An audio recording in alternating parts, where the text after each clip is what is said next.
My name is Eugenia. Over the past 10 years, I moved to different countries, had to learn different languages, and had to reinvent myself over and over again. But let me take you to the journey that started it all. 10 years ago, I finished medical school, and for the first time, I felt I could be free. That feeling of being trapped wasn't because I didn't like it or enjoy medicine. I actually became everything I always wanted to be. I loved surgery and was really good at it, but along the process, I had to sacrifice many things and felt that I lost a part of me. The road up to that point wasn't an easy one. I was 25 years old when I graduated, and my life at that point was far from what I could have ever imagined. My family was completely broken apart. In my early 20s, I was given the charge and responsibility to deal with my parents' bad divorce. And suddenly, I became responsible for the decisions, economical responsibilities, and consequences of others. For years, I suffered with anxiety, daily insomnia, and constant nightmares. I was dealing with all of this during the last 4 years of medical school, and all I could think of was to run away once I finished. And finally, a couple of months after my graduation, the day arrived. I got rid of everything I had, packed my suitcase, and flew to the other side of the world. Pepe got a job in Los Angeles, and I landed in San Diego, close to him but still apart.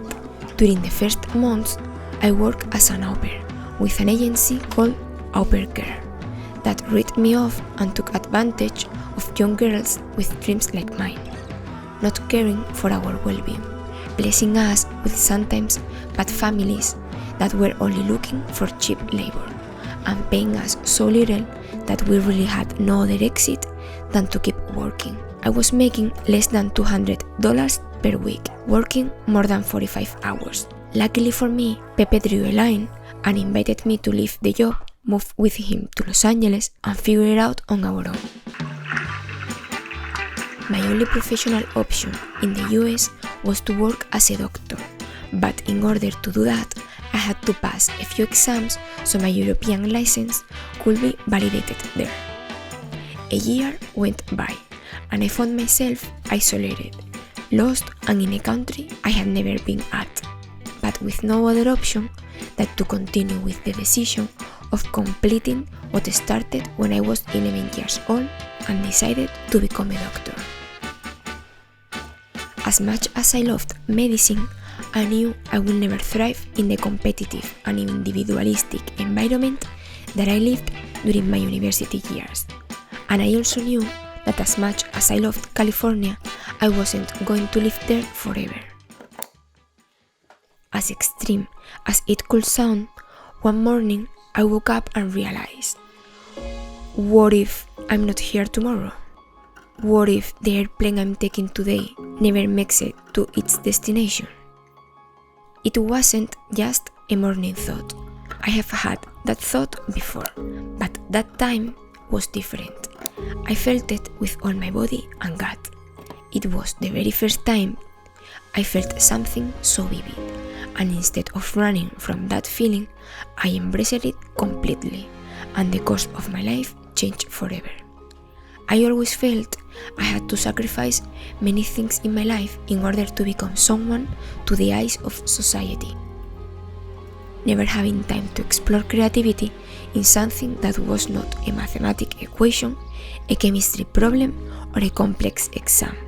For the first time, I saw possibilities in many different paths, but financially, I couldn't go back to school to get a new degree on something more design-related. And one day, my wallet broke, not metaphorically, which was also a bit broken, but my actual physical wallet broke, and instead of buying a new one, I decided to buy a small piece of leather, design and sew a new one by hand. After some mock-ups, I started my project, and for the first time, I was able to visualize, draw and transform a piece of something useless into something useful. and an object that never existed before became a reality. I felt really empowered and decided to create my own fashion brand. I had no clue what owning a small business meant back there, which were the right tools to buy, how to achieve a professional look, or how to actually sell my products. But the seed was planted, and I did everything I had in my hands to make it happen. For 1 year, I worked babysitting to save money, and with the money I was saving, I bought my first sewing machine, a vintage old one for clothing, but strong enough to sew thin pieces of leather. During that year, I learned about photography, graphic design, made my first handbags, started a blog, became a model for my own photo shoots, put my products for sale online, but unfortunately, nothing sold for months. After almost a year babysitting, we finally were able to save enough to buy a professional heavy-duty machine that costed us $3,000. It was exactly 10 years ago, July 2014, and after many months, a ray of sunlight showed up for us. During the following months, we were able to sell the first products, redesign a new collection, and learned about accounting, digital marketing, how to price our products, and what wholesale markup meant.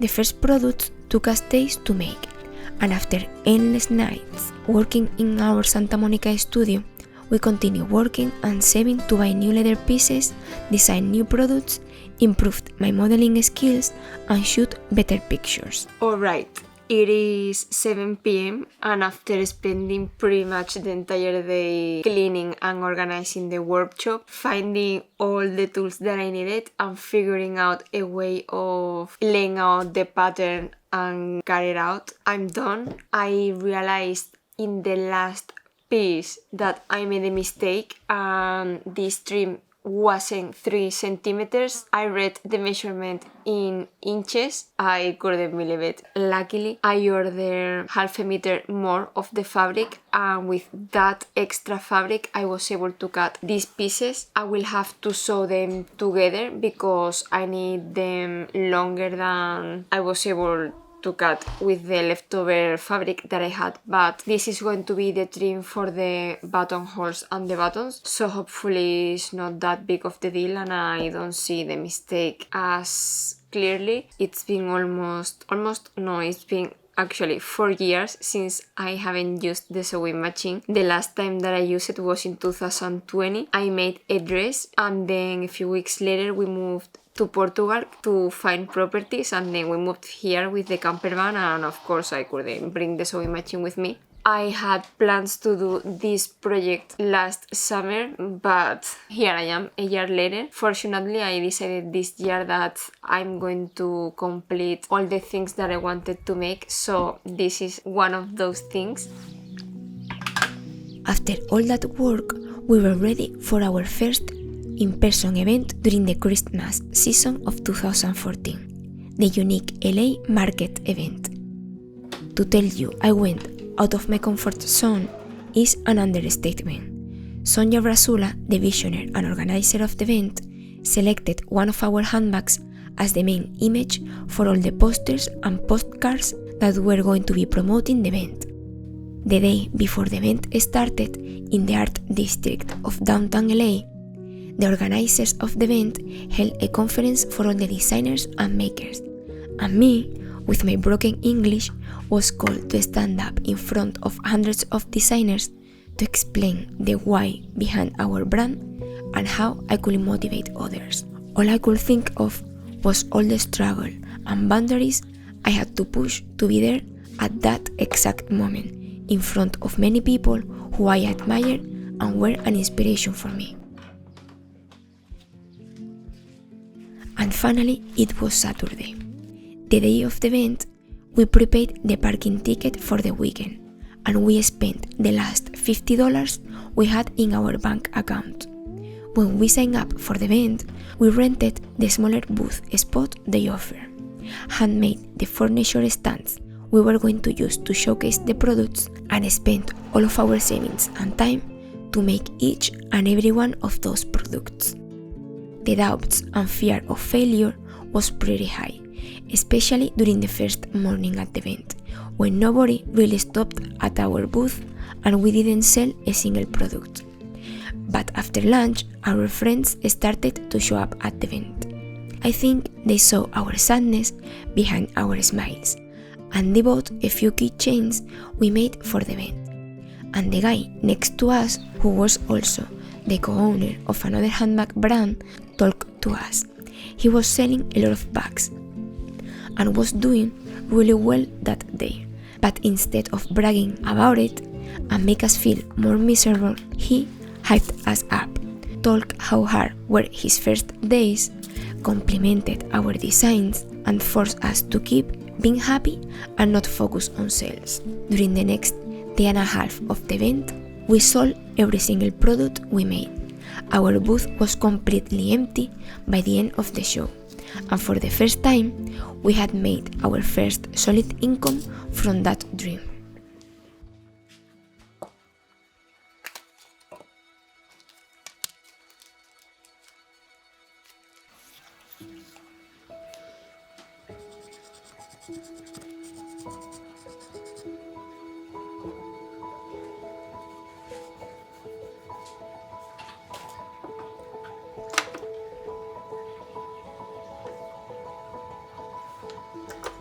The following year, we started selling to national stores, moved into a borough working space, were featured for the first time in The Hollywood Reporter, tried to open our first brick-and-mortar store, but lost the space we wanted to rent and decided to expand internationally. In September of 2015, we traveled to New York to our first trade show. While Pepe was at the event, I packed some products and went to present and showcase the collection to the fashion editors of Elle, Vogue, and some other fashion magazines. To realize that only 1 year before, we were not able to sell more than 10 products, and now I was in the new World Trade Center going up the elevator to speak with an editor about our story, felt like a dream. I could talk to you about this for hours, about the places we went, the people we met, all the luxury stores our bags and shoes were sold at, and the amazing and ugly things that happened to us during the next 5 years. But fast forward to some years later, the story repeated itself and we landed here, in a tiny village in Portugal, with less than 30 inhabitants. Since the day we arrived, some are no longer with us, and most of them are in the last living years. During the past 10 years, that same thought that started it all comes back to me often. What if I'm not here tomorrow? Did I truly live my most authentic life? Was I truly myself besides what others could say or think? Did I live my life with integrity, not hurting others, being kind to others, but most importantly, being kind and true to myself?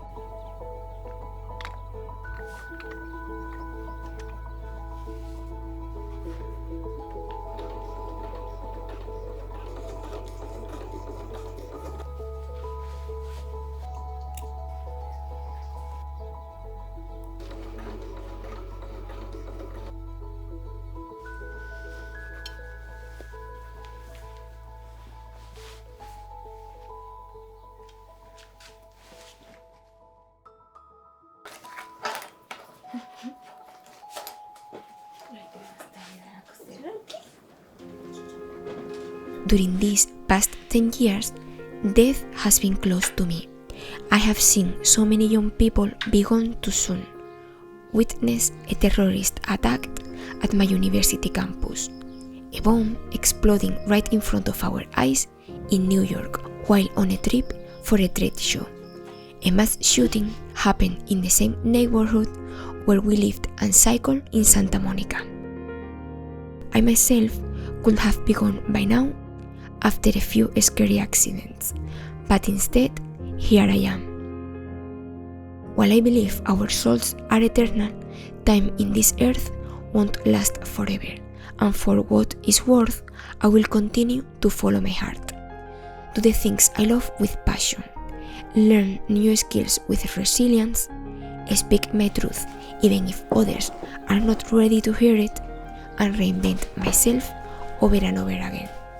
Because if there is something I have learned during the past 30 years, is that life is too short to waste it worrying of someone else's opinion, living someone else's expectations, or living with the fear of failing.